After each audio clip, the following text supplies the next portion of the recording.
It's another day, the sun is shining. Got to know what's going on around you. Wake up, it's the time to motivate your mind. Come with me, let's make this moment brighter. Wake up with the Bahamas at sunrise.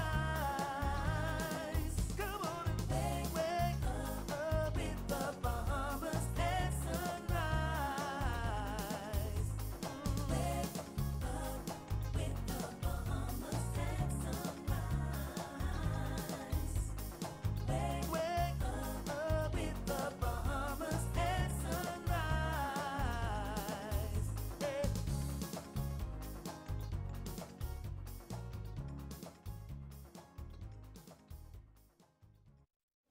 Good morning and welcome back to Bahamas at Sunrise. I'm Anastasia Felicia. Good morning. Happy Monday to you. I am Philip Simon. And it's certainly our pleasure to be in your company on this lovely holiday. It's National Heroes Day now, right? National, I've been reflecting on this.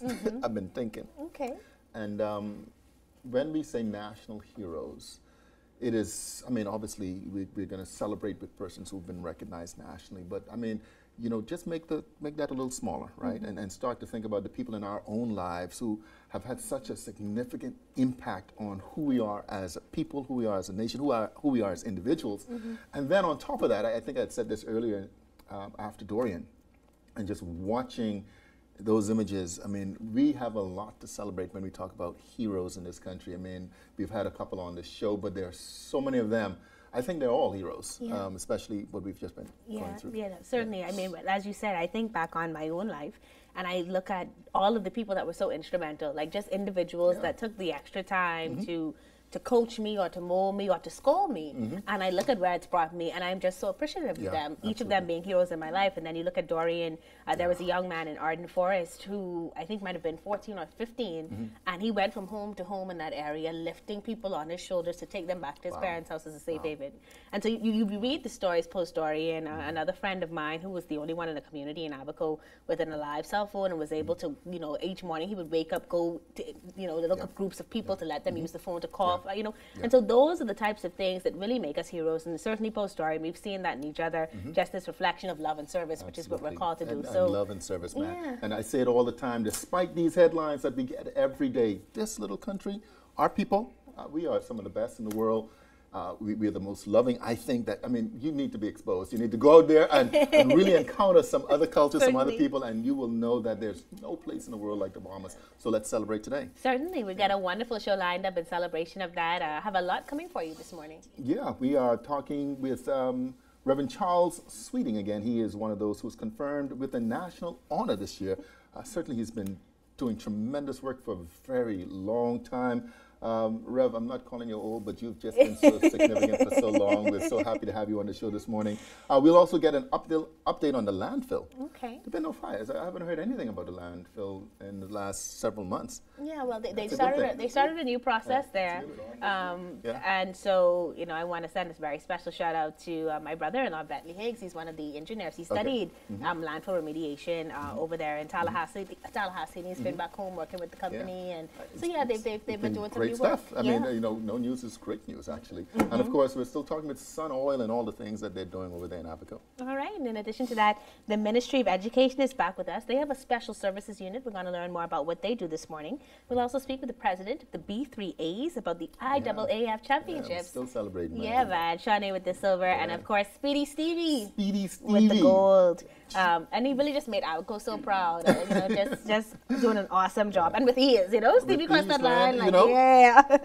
And of course, the SBDC is here. That's the Access Accelerator Program. They're going to be talking to us about how they're providing relief to businesses post-Hurricane Dorian. Okay. So if you or someone you know has a business or had a business in Abaco or Grand Bahama, needing assistance to bring it back, this has got to be a conversation that you don't want to miss. No doubt about it. And it would be remiss of me if I don't recognize all those heroes down there in Fox Hill. Obviously, the Fox Hill Old Scholars Association, National Heroes Day, special recognition to Jay Carl, and there were others who would received recognition, me being one of them. Thank you so much. You got recognition too, Phil? Thank you so much. You're a national hero, Phil? Phil, you always my hero. Fox Hill. Okay. Well, see, I didn't know. Congratulations to my co-host on his award. No, Phil, but all the others, very well deserved. No. Let's pause for a second and celebrate you. Okay. Phil, very well deserved. It's not. You know, it's not my nature. You know, I I think of know. my mother, I think my grandmother, I think all of those elders, you know, and all of those men in particular, because it was all about the men yesterday who would have had impact in my life. It's like, it's just natural. But I it's will who say am. this. I will say this, right? And this is what you may not know. Phil gave me my first job out of college. And so, you know, he looks at young people and he always tries to give them opportunity, which is why he's so invested in junior achievement and really is just committed to sharing opportunities and giving young people access. And so I would have certainly benefited from that, would not be where I am if it was not for that opportunity. And I know so many young people who could say the same. So congratulations. Oh, thank you very much. National hero on Bahamas at Well, Sunrise. no, well, you know. All right, we're going to stop the love fest. We're going to turn things over now to Godfrey Burnside with our first look at weather.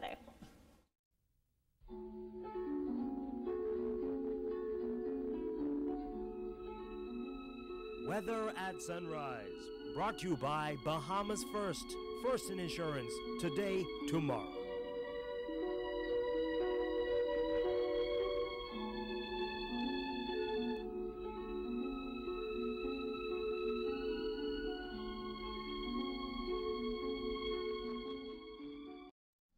Thank you, Stan. Good morning, Bahamas. First, let me congratulate Phil on that recognition. But let me also remind you that he's looking so debonair this morning.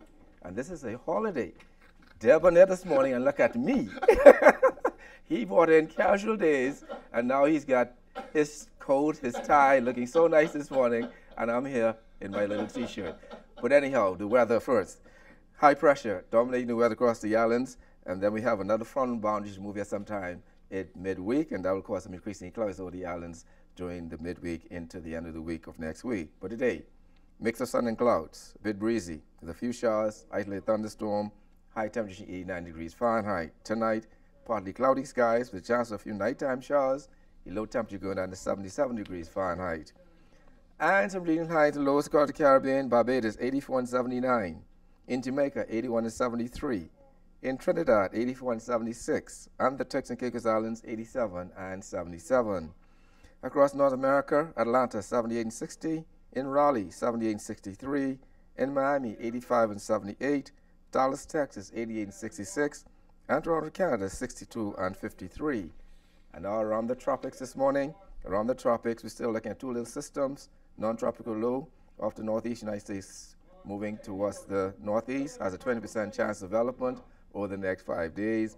And then another area of low pressure in the western Caribbean Sea moving towards the Yucatan Peninsula has a 20% chance over the next 5 days. Elsewhere, tropical storm formation not expected over the next 5 days. In your marine forecast, winds today easterly at 15 knots, sea 3 to 5 feet in northwest and central Bahamas. Northeast to east at 15 knots, sea 3 to 5 feet over the southeastern islands.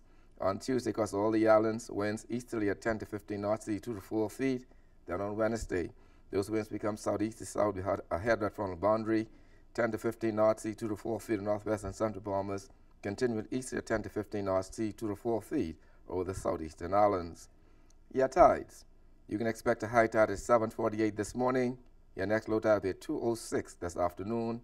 High gain this evening at 8:03. Sunset 6:42 this evening, rises tomorrow at 7:08. UV index 8. Your water temperature 84 degrees Fahrenheit. And the moon phase, full moon. External look, pretty good week in store weather-wise up to Wednesday. Then we start increasing cloudiness with some showers and thunderstorms. And behind that frontal boundary, expect those temperatures dip into the mid-80s at daytime and the mid-70s at nighttime. That puts you up in your final look at weather at sunrise. I'm Godfrey Burnside. Back to you, Star. Welcome back to Bahamas at Sunrise. Thank you so much, Godfrey. Today is National Heroes Day, and it's a day set aside to celebrate our heroes. We're so pleased to be speaking with one such man today, and you might know him well. Reverend Charles Sweeting was conferred with the honor of Member of the Order of Merit for his dedication to education and his work in the Methodist Church. Good morning, Reverend Sweeting, and welcome to Bahamas at Sunrise. Good morning, and it's a real pleasure to be here. It's a pleasure to have you with us, and you and I were speaking off camera about our love of St. Paul's School in Grand Bahama, where you spent some time. When I went away and trained as a teacher, I never wanted to be a teacher, but God had it that I was going to be, and I fought him for 10 years.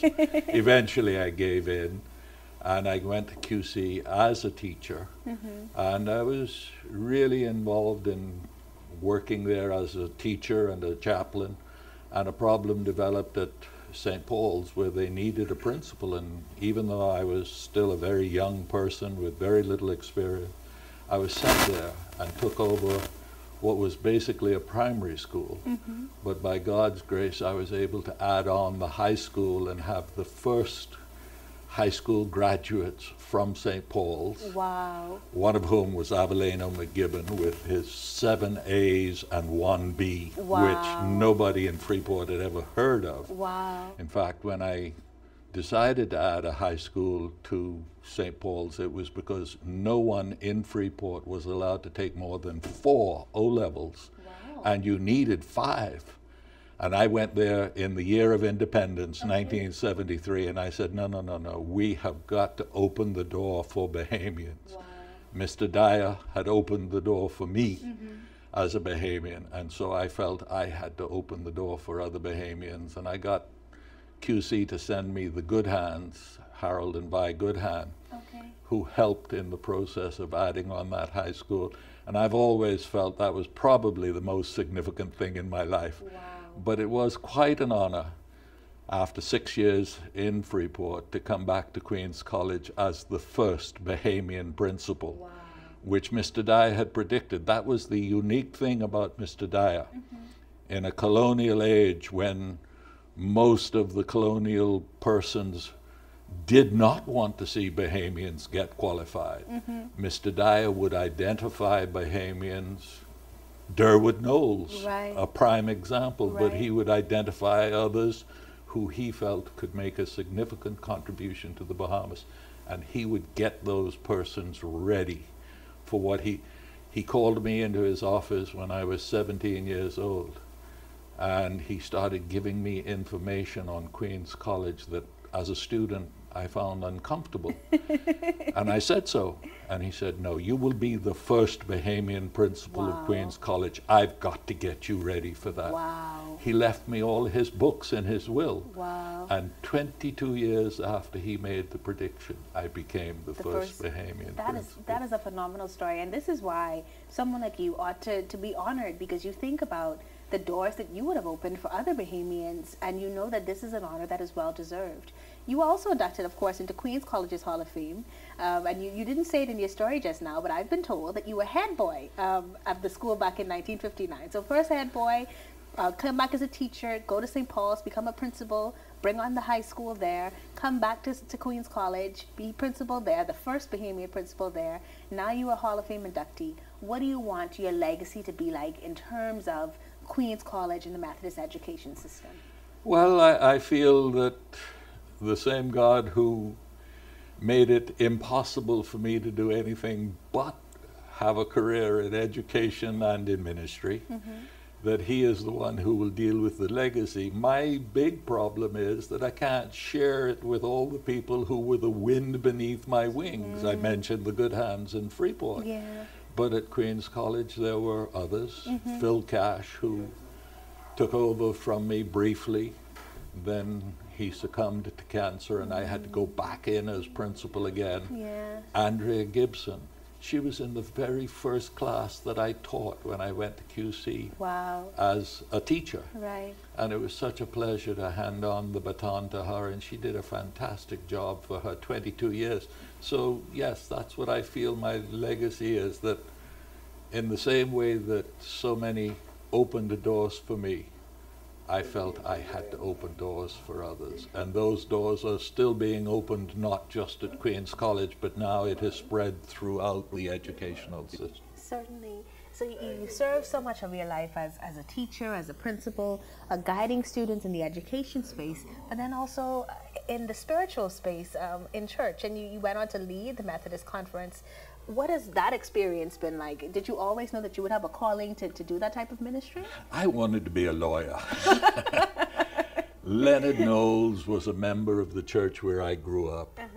And I admired him as a lawyer, which of course later was recognized when he became the first Bahamian Chief Justice. Wow. But he had been at Queen's College, and Mr. Dyer said to me, if you want to follow in Leonard Knowles' footsteps, he was the first Bahamian to take higher school certificates from the Bahamas and pass it. Wow. others went to Canada, to Jamaica, to England. He said, follow in his footsteps by doing higher school certificate. And I thought, what? And while I was doing the higher school certificate, I had a dramatic call into ministry. Wow. That was the end of the law idea. But I wanted to be a minister. I did not want to be a teacher. Okay. But God would not take no for an answer, and he arranged that I should do both. I went to Jamaica for my first appointment when I finished university in England. And I went there as the assistant minister in a church of 2,000 members. My youth group was 500. Wow. My list of elderly persons to visit each month was 120. Wow. You know, and I thought, well, that's the end of any idea of me becoming a teacher. No, the Methodist minister who was the chaplain of the Methodist school in Kingston was taken seriously ill and had to be sent back to England for medical attention, and they pulled me out of my church and sent me into Excelsior to teach his classes. And once I taught his class for the first day, I realized, yes, that was where God wanted me to be. But I never gave up on the ministry. Even when I was principal of Queen's College, I would still serve as minister of one or other of the churches. Excellent. Now that you have been rewarded with this great honor, the Order of Merit, how does it feel? It does feel wonderful. There's no doubt about that. But like I say, I just so wish that I could share it with all of the others who were the wind beneath my wings. You know, that's the danger of an honor system, that you single out an individual, but that individual only accomplishes what he or she does because of the support of so many. I wish those honors could somehow be group honors. But what I will say is we've been able to call some of the names today, and certainly I think people who would have worked with you and seen you grow and seen the impact would take joy in knowing that you've been rewarded the honor, but that they would have played a major hand in it. And so I think we celebrate them as we celebrate you. Well, thank you, but you know, it was quite an honor to be called. When they called me, I said, but there are others who deserve it far more than me. Certainly Angie Gibson, who took over from me, because she took the school to heights that I had never even dreamed of. And they said, but the committee feels that you are such a proud Bahamian that they want to give you one of the Bahamian honors. And that was just the thing that decided me instantly that yes, I so appreciate having been born in the Bahamas, having grown up in the Bahamas, and I went to England to university. I was offered quite a few incentives to stay in England. That one of my professors wanted me to stay on as his assistant and get my master's degree and stay as a teaching assistant in the university. And I said, no, God is preparing me to go back to the Bahamas. And it's back to the Bahamas I'm going. And I had been brought up with that sense of pride in being a Bahamian. And so I thanked God for the opportunity to come back home and to be so fully involved. When I was asked to head the Methodist Church, I said, well, really, I feel my skills are more administrative than being the president. Maybe I could be the secretary. And they said, no, God wants you to be the president. And so I accepted the will of the people and I became the president. Our Constitution limits it to a two-term service. I did my 2 terms and then I moved on back into the pastoral ministry. Reverend Sweeting, you have lived a phenomenal life, and the thing that I love in this conversation is hearing your humility at each step of the way and watching God elevate you despite your trying to stand back. And so truly we've seen him be a blessing in your life, and as a result of that we've been blessed. And so we thank you for joining us this morning on Bahamas at Sunrise. Well, thank you for having me, and I appreciate being here with you and commend you for the great work that you're doing week by week. Thank you so much. We'll be back with more Bahamas at Sunrise right after this commercial break.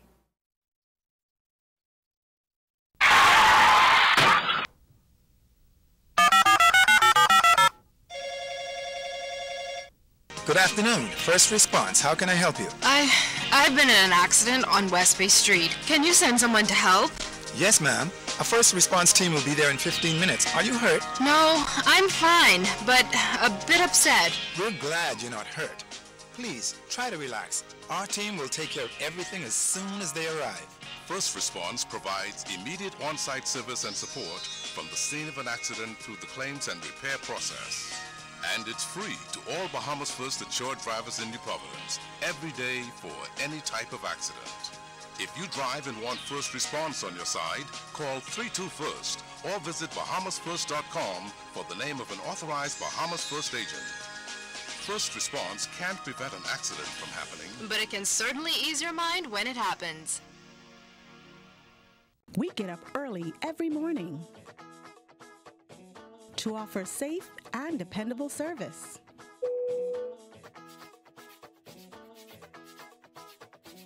Where quality service is paramount. An excellent travel experience is priority. Connecting the islands of the Bahamas to the world. Bahamas Air. We don't just fly here, we live here.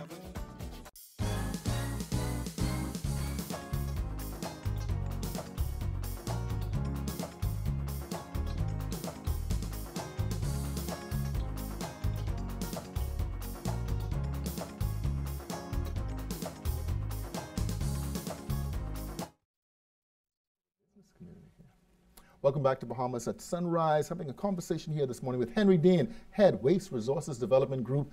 Known him for a very long time, a distinguished gentleman. Welcome to the show, man. Good to see you. Thank you. Good. All right, so the name is the New Providence Ecology Park, NPEP, otherwise known as the landfill, but it's now transformed into a park. Used to be a landfill, yeah. Yes.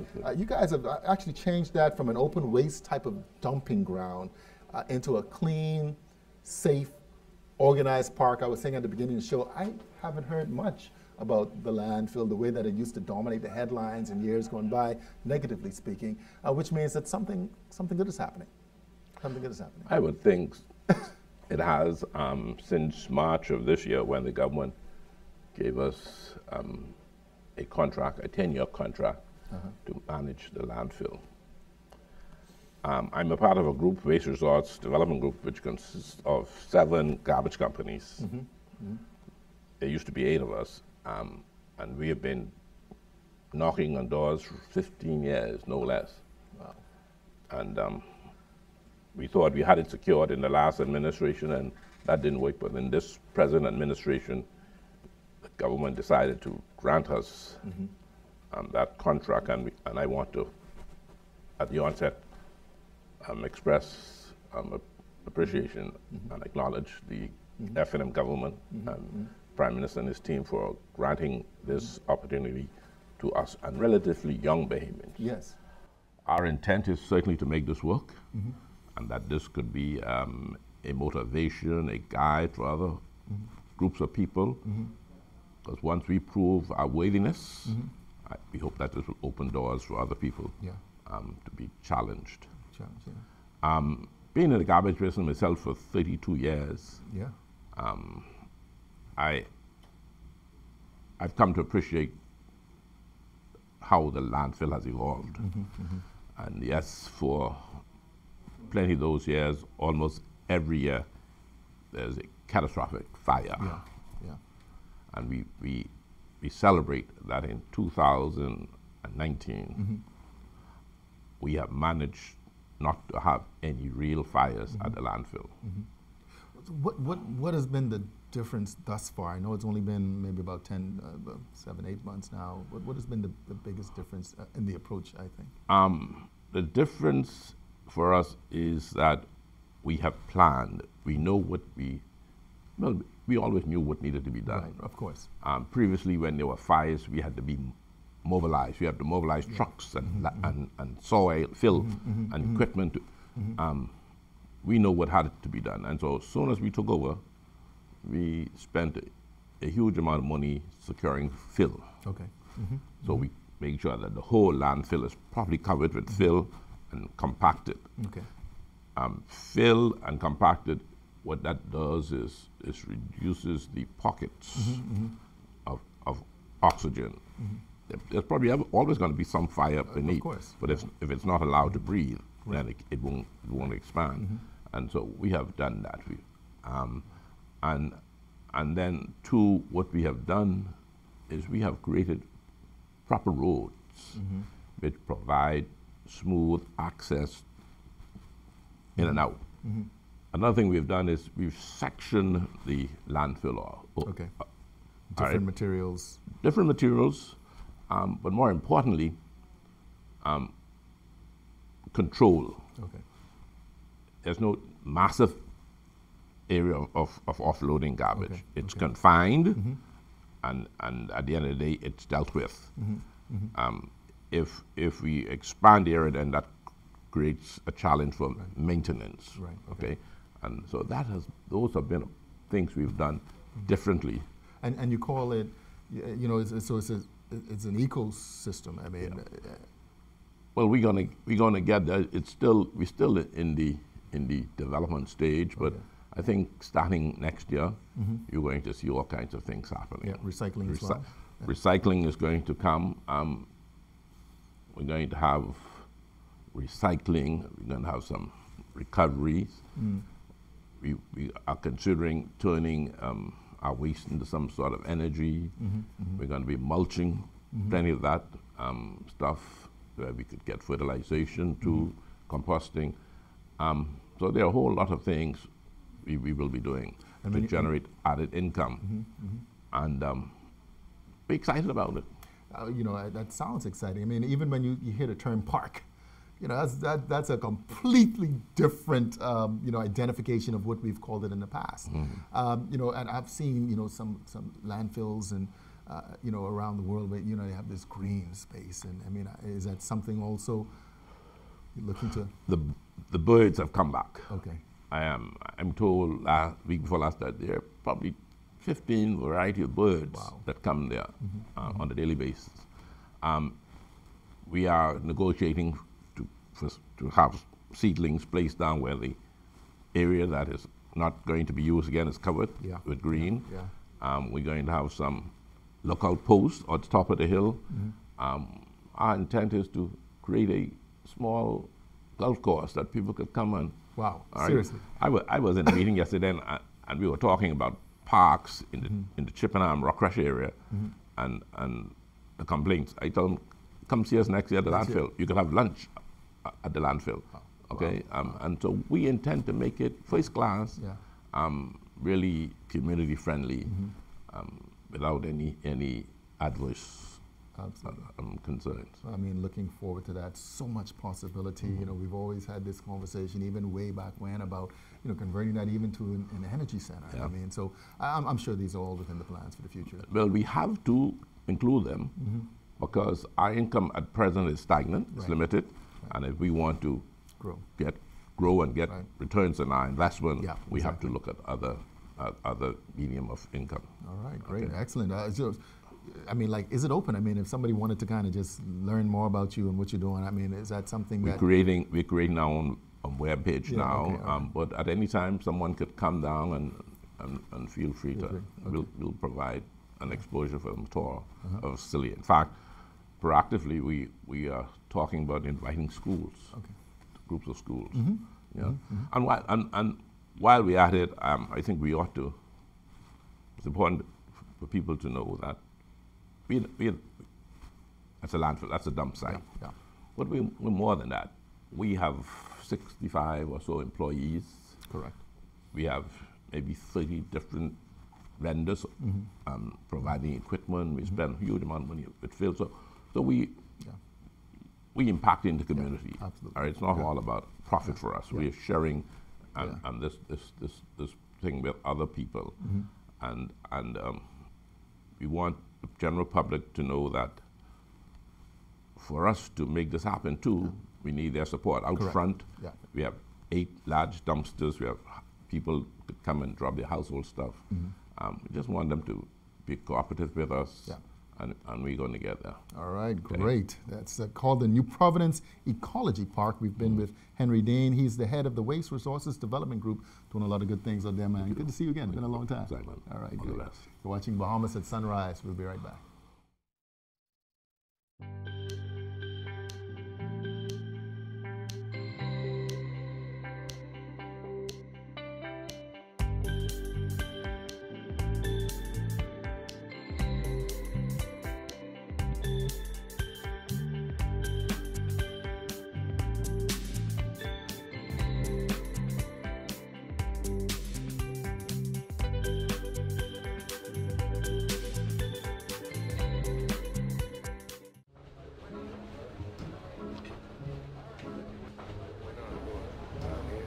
Wait, that's Omar Little from The Wire. You think everyone is Omar from The Wire? Wow, it's really nice to meet a fan. It's like he's right here. I telling you he's being all type shows and stuff? And you know, Rev Go Play plays a lot of good movies and TV shows. Excuse me, can't you see we're watching something else? Rude.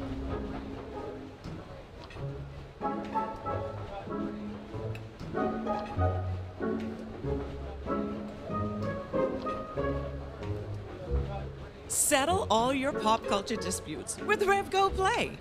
Watch, record, and stream all your favorite shows wherever you are. Free for all Rev TV subscribers. Rev, you and us together. Do you want to know more about the scriptures, the early Christian church, its teachings, suffering, other religions, the authenticity of the Bible? The Anglican Theological Institute is for you. Enroll in a 3-year certificate program. Classes are conducted from NASA and Freeport on Saturday mornings. Don't miss a class. Stay connected anytime, anywhere, with high-speed internet. Contact us at 603-2481. Visit our Facebook page. Pick up an application form at any Anglican church or at Addington House on Sands Road. The Anglican Theological Institute is for you.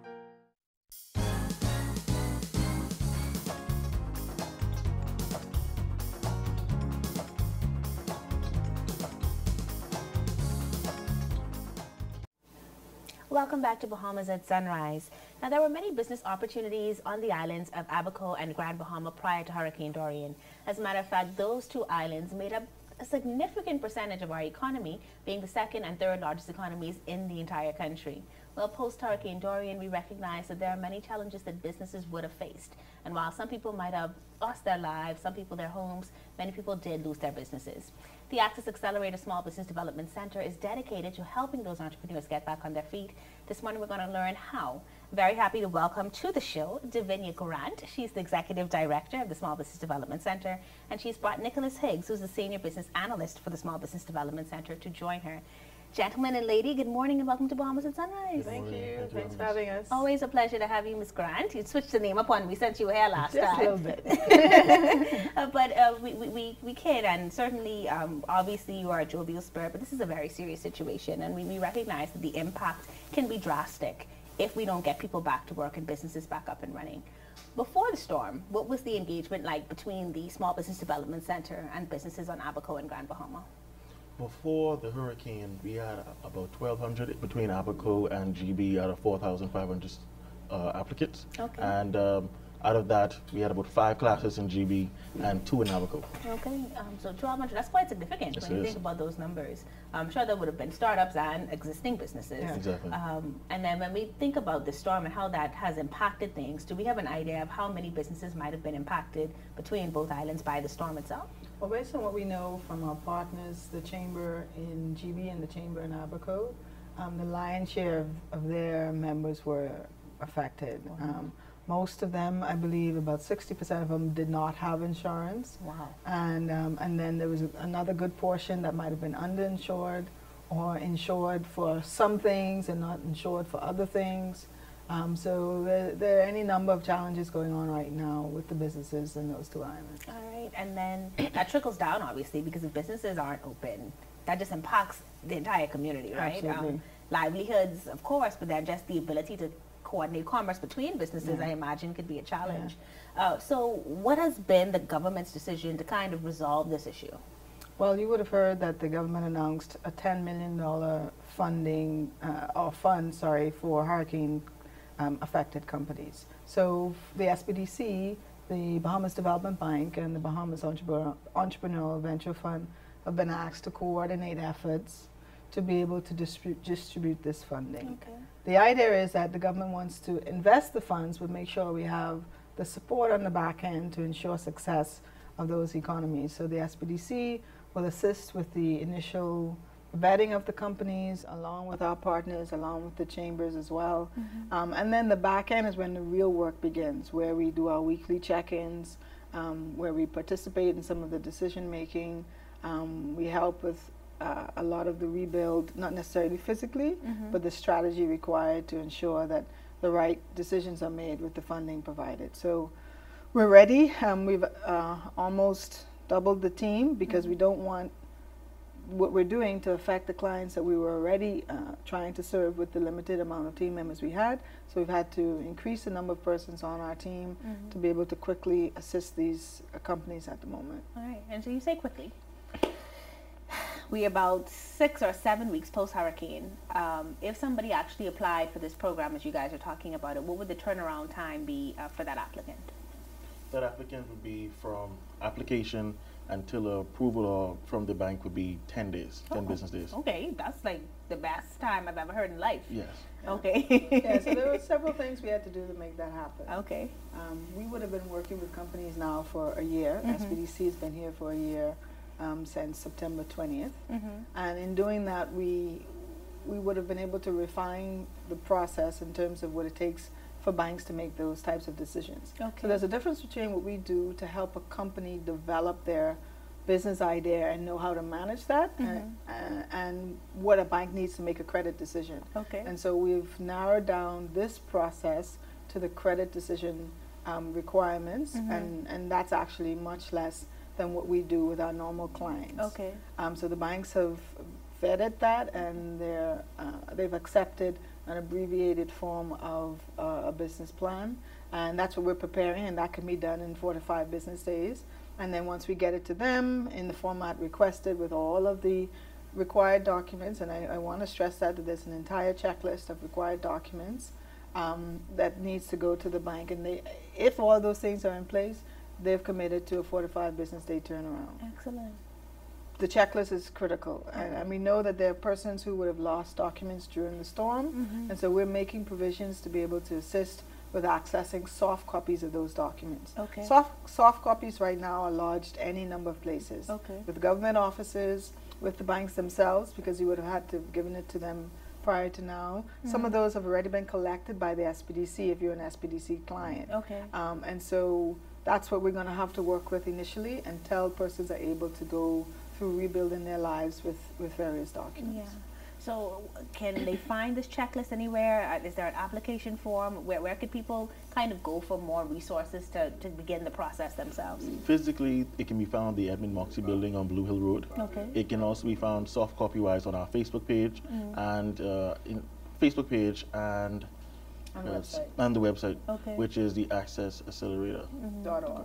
Okay, so you can find copies there, and then at Edmund Moxie Center, can people get some sort of help? I mean, I know it's one thing for us to say, oh, you know, you can find it on your phone, you can download it and print it, but if somebody wants to walk through something or even just needs a hand to hold during this time, because I'm sure it's emotional as well, is that type of process in place at the Edmund Moxie Center? Yeah, they can just walk in. We have individuals there waiting to help them walk through the application, help them with retrieving all of the documents that they need to get, and then with walking through building the executive summary. Okay. In Grand Bahama, as we wait for the one-stop shop that the government has announced to be operational, we've started helping clients out of the BAIC building. That's the Bahamas Agricultural Industrial Corporation. And in Abaco, the one-stop shop is going to be wherever the government operationalizes the one-stop shop, that's where we will be. Okay. But for now, our intent is to help Abaco businessmen and women from the Edmund Moxie Center, which is on Blue Hill Road, just before NIB as you head north on Blue Hill Road. All right. Well, thank you so much for joining us this morning and making us aware of what's happening with the SBDC and helping clients post-storm. And I'm glad that you also emphasized that you'll also be working with the clients you already had prior to the storm. Absolutely. So this is an addition to and not a subtraction from. Absolutely. And so we're grateful for that information. Thank you guys so much. Thanks for having us. You're watching Bahamas at Sunrise, bringing you the most relevant information for those of you that are looking to rebuild those businesses in Abaco and Grand Bahama. Remember, you can find those forms at www.accessaccelerator.org. We'll be back with more after this commercial break. So who really own the Nassau Container Port? Boss, that's easy. The government. I do. I do. Thank you. I do. I do. And one day, he will too. I do. Knock knock. Here at the Nassau Container Port, we've diversified our ownership to give hardworking Bahamians a piece of the economic pie. And we'll continue to grow so that we can give you a consistent return on your investment. That's our promise. Hi, I'm Davrielle, and welcome to Rev Tips, where we answer your most important Rev service questions. Today's question is, how do I set up a Rev My account? It's super easy. To create a Rev My account, simply visit www.cablebahamas.com and click the My Account icon. Next, select the Create Account option. Please have a copy of your latest statement on hand. Enter the information as it appears on the statement to the respective areas on the form. When you've finished, click Create Account to continue with the process. Once you've registered your account, you can use your username and password to check your account balance, view past statements, and pay your bill online. And that's your Rev Tip for this week. Thanks for watching, and be sure to join us next time.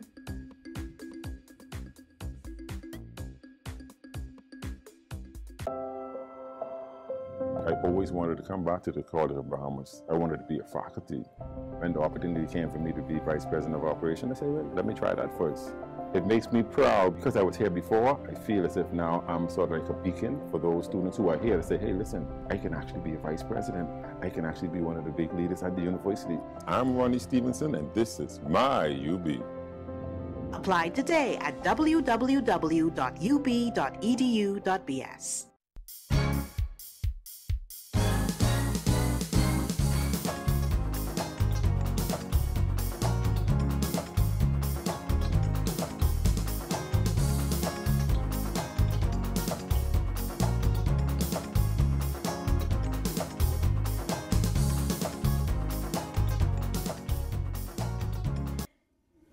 Welcome back to Bahamas at Sunrise. We're at the halfway point on this marvelous Monday. I'm Anastasia Palacios. And I'm Philip Simon. Just holiday vibes, man. Just all day. Just easy. All day. Just easy. Listen, it's been a great show so far this morning. Reverend Sweeting is just... Love it. Yeah, he's... I mean, just, oh, wow. Just sharp, just accurate. I mean, is he writing? I mean, you know, this is the But thing. that's what I asked him. I said, you Reverend did? Sweeting, Yeah. post our conversation, I said, you know, do you have a book coming out? Yeah. And he said, yes, he's been working on one. But, you know, he actually had leukemia. He's a leukemia survivor. And so he says that's impacted his ability to write some, but that he still is he's halfway done, and he's continuing to write. And so those are the stories that I want every Bahamian to have on their all shelf, day. you know. You know, and I don't know if it's, you know, you get a little bit older, you get more appreciative of history, but you know, it's a story. It talks about from whence we came. Yeah. You know, I mean, and we're all one. So I just loved listening to him. Also loved having a conversation with Henry Dean. I mean, I've known Henry for a long time. United Sanitation. He's been in the industry for a very long time. You know, 32 plus years. But what they're doing now with that landfill. Just interesting conversation. I mean, he talked about having a golf course, you know, at the park, because it's Ecology Park now. And I'm like, so looking forward to seeing, you know, how that evolves and develops over time. They got a good group there. Yeah, they certainly do. Yeah. They certainly do. And then, of course, I spoke with Davinia Grant and Nicholas Higgs from the Access Accelerator. Davinia Grant. Get it right or don't say it at all. Good morning, Wendell.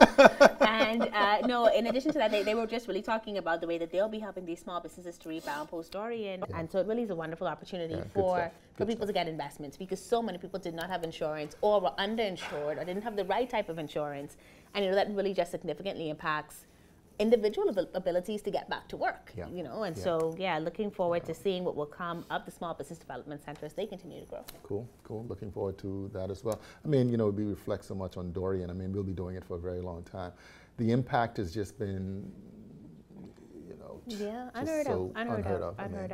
Well, we got more to come in the second half of the show. We're going to be talking with the Ministry of Education. Yes, that's right. And also, too, Tramiko is here from the B3As, talking about the wonderful performance that our athletes did down there at the World Championships. Yeah, should be a great conversation. And we've got more to come. Before we get to any of that, we're going to take a look at Sun Oil, find out exactly how they are helping to make progress in Abaco right now with Peturo Burrows.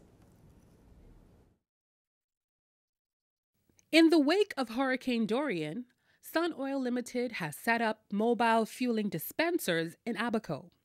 This move brought relief and hope to people like Michael Jones, owner of Abaco Battery and Tire, Shell Station, Dundas Town. We're just in the process now of trying to rebuild. We were able to come in and do some cleanup, whereby Sun Oil has came in and set up some smart tanks that we can begin to service the public with gasoline and diesel. And there's another station that's in the Marsh Harbor area that is now doing the same. And over the last few days, I've noticed an increase of residents, mainly businessmen, who have been now returning to the island and beginning the cleanup of their properties, which is very good, very positive, which means that, you know, we are a group of businessmen, a group of people who is determined to continue to go on. We realize that it's not going to be an easy road. It's going to be a very long process in doing so, but whatever we can do to try to bring some normalcy back to life, and also to bring residents back to life and give them the hope that Abaco will be rebuilt.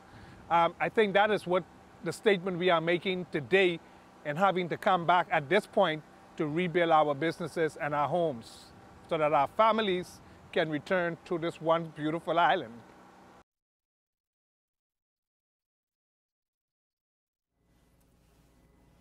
Welcome back to Bahamas at Sunrise. We are with the president of the B3As, Dramico Archer. Welcome back to the show, man. Thank you for having me.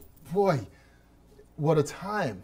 What a time. But first and foremost, you know, congratulations to the association. Congratulations to everybody who's played a part, and certainly the athletes that, not all who participated, including our gold and silver medalists. But what a time. I mean, you know, to me, it speaks really to the continuing evolution, not just of our athletes, but also of our associations. And of course, you know, I mean, we can get into some of that, but there's a lot of work that continues to need to be done. Yeah, yes. No doubt about it. But first and foremost, let's talk about the races. You know, Shanae, you know, did her thing again. You know, we were all here. I know you were there, but everybody was tied to the set, just watching over television. It was just last little bit right at the You know, end it's there. interesting. That being tied to the set speaks to the commitment of the Bahamians, or the expectation of Bahamians, to see our athletes do very well. Yeah. And I think that that's a huge challenge that we face every year, going into any major championships. Yeah. What I'm reminding the Bahamian people of is the fact that so much work goes into this. Before you get there. Before you get there. Correct. And so to sit and celebrate in party settings is one thing. Right. But now we have to get on board in the preparation, and the proper preparation for athletes achieving these lofty goals. And so, yes, thank you for all of the warm sentiments. But I'm just so happy that this season is over. Well, so but then, you know, season over, but now the work begins, right? I mean, you know, I've already begun hitting and I know you have. Yes. Yeah. No. You know, so that means then that it's probably got to be doing things a new way. You know, I mean, there's, you know, beyond, and you spoke to this. I mean, you know, beyond the timelines, beyond the funding and support that might come from a government perspective, and even from the private sector, you know, I should be able to support if I wanted to. And I think that's probably something that we need to look at in a more sustainable way. Sure. You know, this new administration, I think, was challenged from day one. On day one, we would have come into office, I think, November 24th of last year. Yeah. That really marked the very end of our track and field season, and basically the very end of any budgetary constraints for corporate Bahamas. Right. And so when moving into January, we moved right into competition, and in this season we had an unprecedented amount of competitions, which really took a financial toll on the Federation. Right. Notwithstanding that, we remain committed to providing the necessary infrastructure and to solicit the necessary funding to be able to be self-sustainable. Right. We are not there yet. Okay. All right. And so we will continue our efforts. The unfortunate thing is that we are a non-profit, and we are equipped with just one office manager. And the work really is reposed within the executives, who are all full-time employees in other environments. Yeah. So I, as the president and owner of my own business, I perhaps have more time than anybody else. Right. So the investment in the B3As is free of charge, and still we need more work, more help. Yeah, no doubt about it. Well, was this something that impacted, and I got to ask, I mean, because obviously, you know, as Bahamians, you know, we get a little bit of success now and we expect it every single time. The relay teams were not there. Yeah. Yeah. What was the reasoning behind that? Well, the athletes just weren't ready. It's as simple as that. I mean, I don't run away from that. Okay. What we try to say and impress upon our governments and all of our stakeholders is that to prepare relay teams require an enormous amount of investment. Here you have, if you want a 4x1, a 4x2 for both men and women, you're looking at about easily 20 athletes that you have to ensure get to meets, have proper training, have proper nutrition, coaching, and the like. Now, just to put things into perspective, all right, the Federation receives $25,000 from the government as an annual grant, and we are most grateful to the government for that. Our appeal is that it's simply not enough when the expectation is that high. And the perspective that I want to paint is simply this. I'm friendly with the president of the Spanish Federation, and I said, what is your funding from the government on an annual basis? He said 14 million euros, which is equivalent to maybe 16 million US dollars. Yeah? And I said to him, what is your projection for medal count at these games? He said, we expect 2 medals. In the end, they would have gotten 0 gold, 0 silver, and 1 bronze, placing, I think, 31st among 212 nations. So the bottom line is, even at 10th, I believe that's what we kind of placed. I think it's 15th in the medal count. 15th in the medal count. 25,000 is not enough, right? So going forward, I mean... Now, let's talk about the 25,000, because I think that's a misnomer.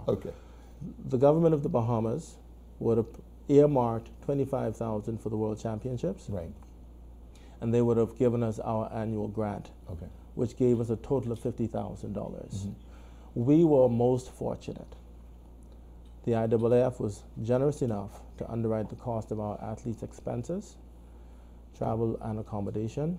And so in the end, we were saved. Prior to that, we would have secured a private loan for funding, and we now can repay that. So let me not diminish the efforts of the government. Yeah, no doubt, no doubt. But what I'm getting at is, obviously, we have to develop a new way of funding, a new way of doing things, and I guess that's on your plate for and so maybe I'll engage you to help us raise some money, since it's the onus on all of us. My country, man, just give me another one of these shirts. I'm right there. That's the deal. That's the deal. Yeah, but listen, thank you so much. I know go ahead. Go ahead. No, go ahead. You wanted to say. You wanted to talk about the race, and I think it's important that at least we talk very quickly about the race. Shawnee, as I walk through town and people stop and ask me, well, what happened to Shawnee? What happened? Nothing happened. Well, I don't think anything happened. Shawnee Miller ran her fastest time in history. And to put it in perspective, faster than she ran at the Rio Olympic Games where she won a gold medal.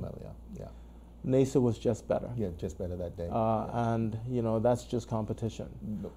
But and we're looking forward to it. I mean, she's looking forward to it too. So absolutely. We're going to see what happens. But we can conclude by saying that she is one of the faces of women track and field in the world. In the world, absolutely. And Stephen Gardner, no doubt, has proven that he is most dominant in his field.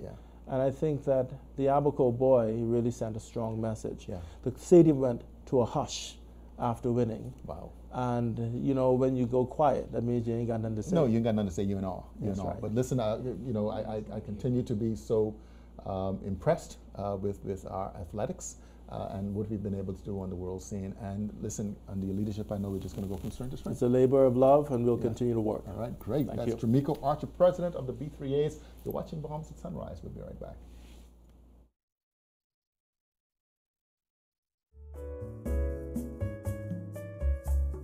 This is Eddie, and Eddie's a change counter.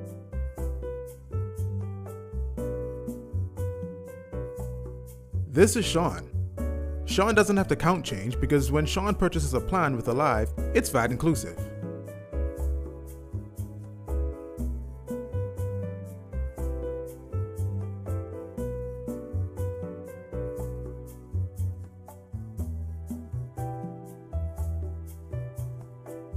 Keep things simple. just like Alive's all-new VAT-inclusive prepaid plans with more talk, more text, and even more data. So don't be an Eddie. Freedom Simplified. Alive. Believe in best.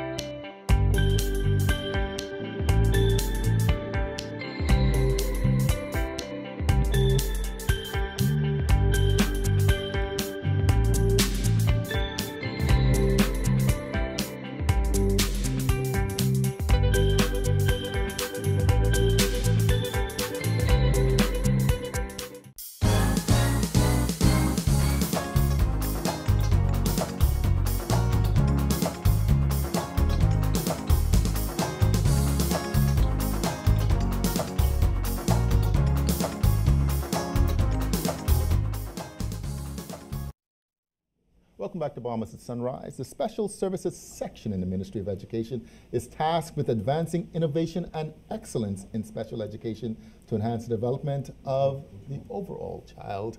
We're very pleased to be joined this morning on Bahamas at Sunrise by Sharon Clark, Acting Head Special Services Unit, Ministry of Education, and Zoe Powell, Senior Education Officer, MOE. Good morning, ladies. Welcome to Bahamas at Sunrise. Good morning. Thank you for having us. Good morning.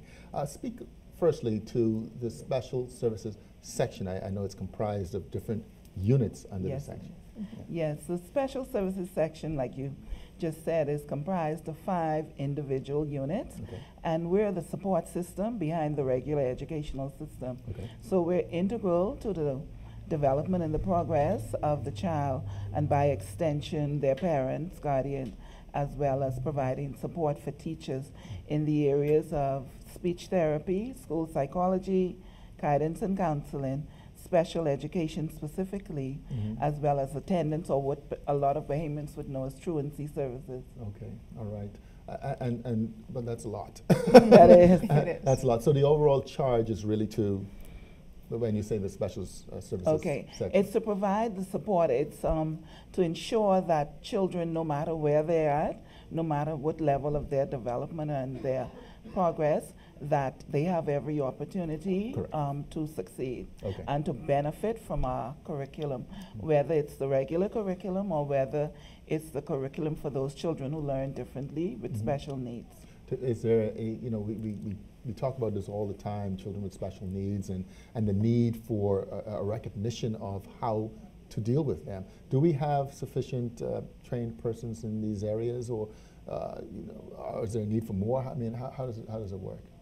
Most definitely, there's always a need for more, because as our population increases, so do unfortunately the challenges and the disorders increase. And specifically, if we look at, again, the area of special education, or the psychosocial or the behavioral issues that children bring that we never used to pay, I guess, as much attention to. It wasn't the focus. When you have children who are manifesting, for example, behavioral issues that are a microcosm of what we see in our society today, and we know those things impact their learning as well. And then perhaps Ms. Powell. Yeah, well, I mean, I was going to ask, so you're Senior Education Officer within the Ministry of Education. Speak a little bit to what that position means and how it relates to the special services. My area really deals with guidance and counseling. So we have an estimate about 150 guidance counselors on 13 islands and keys throughout the country. There is still a need for more persons, especially now with the disaster that has taken place. We have persons who have migrated to different islands, and so the port system needs to be increased, and we're hoping within the next few weeks that we will be getting maybe about 15 more counselors to join the unit, so that we can meet the needs then, because you're dealing with persons who have issues as far as adjusting to a new environment, behavioral issues, academic issues. We also deal with parents to help direct them on how best to help their children. I was about to say, I mean, this isn't just about the children. I mean, obviously this is the parents Yes. teachers themselves. Yes. Right. So what has been the approach to that? I mean, that sounds like a heavy order. I mean, you're still trying to kind of, settle people in different islands, like you say. I mean, there's still, persons are still kind of homeless and, uncertain about what the future holds. I think we've been doing a lot of training, and we're trying to get some form of normalcy for the children. Okay. So putting them back in school right where away. it becomes familiar. Okay. And with the training, we have bridged with UNICEF and Israel Air. Israel Aid. Israel Aid. Okay. And so we've done training concerning therapeutic therapy that we're taking into the schools. And it's not just for the children from the family islands that were affected by the hurricane, but also the other children in the school, because you have to sensitize them. Yeah. Because you have new faces coming in. Some of the classes are now larger. And we want them to understand how they can help the children as well. You mentioned some of these international organizations. Did we reach out to them, or did they kind of just come once they would have seen and heard what happened? Well, I guess they contacted us to come. Okay. A lot of them would have gone through NEMO or the government, but a lot of them also have collaborations and partnerships with the Bahamas Psychological Association, who works very closely with the Department of Education in providing services. Okay, all right. So speak a little bit to, again, the special services section. What would be kind of, it's an umbrella for the 5 sections, but what do you see as probably the most important needs related, not just to the students, but the overall thinking behind the units? Well, I think one area would be to increase public awareness and education, but not just to say, oh, this is special service and know what it is we do, but really understanding what our role is, the important role that we play, because we know research tells us that if children don't have adequate communication skills, for example, or they're not grounded, if they're not psychologically or mentally adjusted, they're gonna have problems with learning. It doesn't just go away. And let me just say that one of the areas that the department, the ministry has placed a lot of focus on is looking at those children who have special needs but who learn differently and need assistance. So we have a program that was started several years ago that I'd like to share. The Bahamas National Screening Program that speaks to the needs for children who learn differently. Not that they're retarded, not that they're crazy or anything, but that they just need to catch up. They need some stimulation for about 9 months, and it's done through, it starts with the Bahamas National Screening Program, where the children are screened at grade 1. And so what we're saying is that we want to make sure that we prevent as opposed to trying to treat. So we don't want to react, we want to be proactive. And subsequently, those children, once they're identified within our primary school system, grade 1 to 3 particularly, we then have a program, the Marjorie Davis Institute, where children are then sent there from their regular schools for 9 months, a school year. And they're given the stimulation and the assistance, and then they're returned back to their regular schools. Excellent. Ms. Powell, I'm going to give you the last word as we wrap up. Outside of your system, outside of the units, what do you say, what's the role? I mean, you talk a lot about the roles internally. What's the role of just a regular person, within the community or within the school systems who may not have a special needs child? Well, we cater to every child. It's not just special needs. We're looking at every child from K through 12th grade because you're also dealing with academics, you're dealing with career choices, you're dealing with college preparation. Right now, next month or this month, we're planning on taking our 6th grade students to BTVI. In February, we're taking them to the College of the Bahamas. We're getting them to buy in to what is here and to know that in the future they can become a part of those institutions. So we're also encouraging parents, and when we do training for places like that, we have all of our counselors trained because there may be parents coming in who want to make decision on how can I better help my child, and it may be an option where they can go back to school. Yeah, great. So we're sharing the information. Excellent, excellent. Thank you so much. Sharon Clark, Acting Head, Special Services Section, the Ministry of Education, and Zoe Powell, Senior Education Officer, Ministry of Education. Ladies, thank you so much for joining us on Bahamas at Sunrise. All right, you're watching Bahamas at Sunrise. We'll be right back. How are we making Rev work wonders for you? We are doing it together. You told us what you want, and we've heard you. Want faster broadband?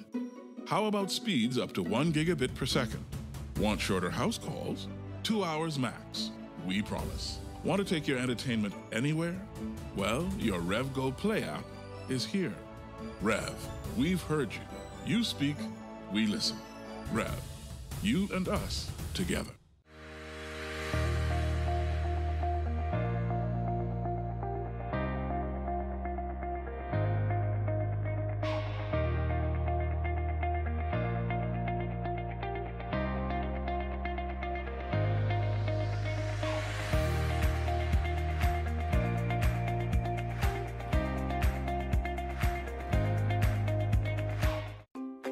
One thing, two things, blue thing, old things, things that are small, things that are grand, things that fit just right, and in the palm of your hand. Fox Hill Nursery, a large selection of garden supplies. If you can see it in your mind, you can find it at Fox Hill Nursery.